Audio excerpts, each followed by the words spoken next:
அனைவருக்கும் வணக்கம். நேற்றைய நிதித்துறை அமைச்சர் அவர்கள் நிர்மலா சீதாராமன் அவர்கள் இந்தியாவுடைய நிதியுடைய பட்ஜெட்டை அறிவிச்சாங்க.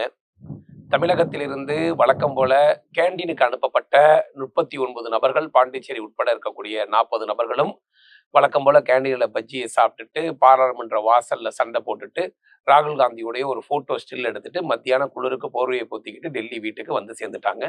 சிலருக்கு இன்னும் வீடு கொடுக்கலன்னு கூட கேள்விப்பட்டோம். தமிழ்நாடு இல்லத்துல வந்து சாம்பார் சோறு சாப்பிட்டுட்டு படுத்து தூங்கிட்டாங்க.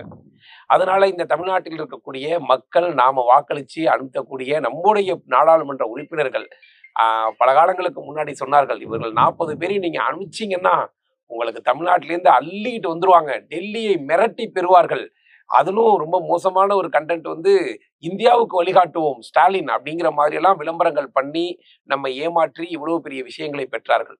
அவங்க சொல்லக்கூடிய அடிப்படையான காரணம் தமிழகம் என்கிற கூடிய பெயர் ஈடுபட அதுல வந்து வாசிக்கல அப்படின்னு சொல்றாங்க. ஆனா அவங்களுக்கு ஒண்ணு தெரியல, இந்தியாவுடைய நிதித்துறையின் பட்ஜெட்டை அறிவித்த இதுவரை நடந்த அரசியலமைப்பு சட்ட அமைப்புகளிலேயே 7வது முறையாக பட்ஜெட்டை வாசிக்கக்கூடிய பெருமைக்குரிய தமிழச்சி நிர்மலா சீதாராமன் அவர்கள் இருக்கக்கூடிய பெருமை அவர்களுக்கு தெரியாம தமிழ்நாடுங்கிற பெயரை அதில் பயன்படுத்தல அப்படிங்கிற ஒரு சின்ன நாடகத்தை அரங்கேற்றி இருக்கிறார்கள். இதை தமிழ்நாடு முழுவதும் இருக்கக்கூடிய மீடியாக்கள் மூலமாக மக்கள்கிட்ட கொண்டு போய் சேர்த்திருக்கிறாங்க. நிர்மலா அம்மையார் அந்த பட்ஜெட்டை அறிவிக்கும் போது இந்தியாவில் இருக்கக்கூடிய எல்லா மாநிலங்களுடைய பெயர்களையும் சொல்லி தமிழ்நாட்டின் பெயரை சொல்லாம இருந்தா அதுல ஒரு நியாயம் இருக்கு. எல்லா மாநிலங்களுடைய பெயர்களையும் சொல்லல.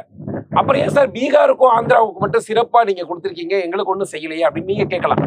இந்தியாவுடைய மீண்டும் பாரத பிரதமர் நரேந்திர மோடியுடைய ஆட்சியை அமைப்பதற்கு தன்னுடைய மக்கள் வாக்களித்த வாக்குகளை வைத்து பாரத பிரதமருக்கு ஆதரவு கொடுத்து தன்னுடைய மாநில நலனுக்காக உழைக்கக்கூடிய தலைவர்களாக சந்திரபாபு நாயுடும் நிதிஷ்குமாரும் இருக்கிறார்கள்.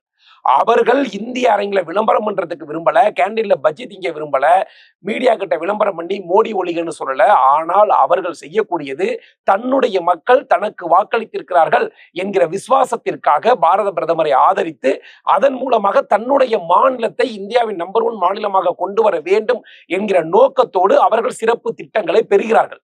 அவர்கள் திறமையான முதலமைச்சரா, இல்ல இங்க இருக்கக்கூடிய 39 பேரையும் ஏமாத்தி 500 ரூபாய் காசு கொடுத்து ஓட்டு வாங்கி அதை கொண்டு போய் டெல்லியில ராகுல் காந்தி கிட்ட அடகு வச்சு கேண்டீன்ல உட்கார்ந்து இருக்கக்கூடிய ஸ்டாலின் அவர்கள் புத்திசாலியா?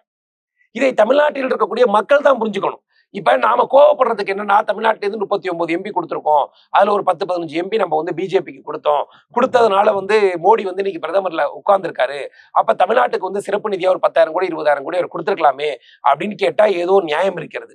அப்புறம் நீங்க அடுத்து சொல்லக்கூடிய பாயிண்ட் என்ன சொல்றீங்க, மோடி அவர்கள் வந்து இந்தியாவுக்கு தானே பிரதமர், தமிழகத்துக்கு என்ன பிரதமர் கிடையாதா, அப்ப தமிழ்நாட்டுக்கு தேவையானதை அவர் செய்ய வேண்டியதானுங்கிறீங்க.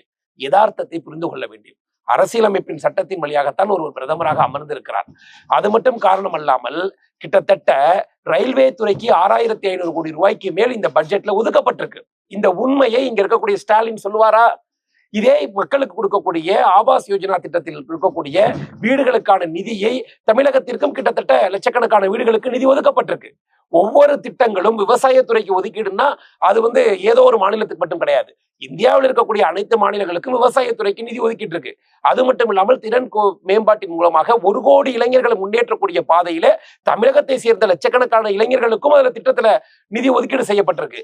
ஒரு தமிழராக, இந்தியாவில் ஒரு தமிழச்சியாக தமிழர்களுக்கு பெருமையாற்றக்கூடிய நிர்மலா சீதாராமன் அவர்கள் உரையாற்றிய ஒரு உரையை ஒரு தமிழனாக பெருமை கொள்ளாமல், கர்வம் கொள்ளாமல், கேவலம் எதை தொட்டாலும் அரசியல் செய்து கொண்டிருக்கக்கூடிய இந்த திமுகவை நம்பி வாக்களித்த மக்கள் நாம் தான் முட்டாளுங்கிற உண்மையை புரிஞ்சுக்கணும்.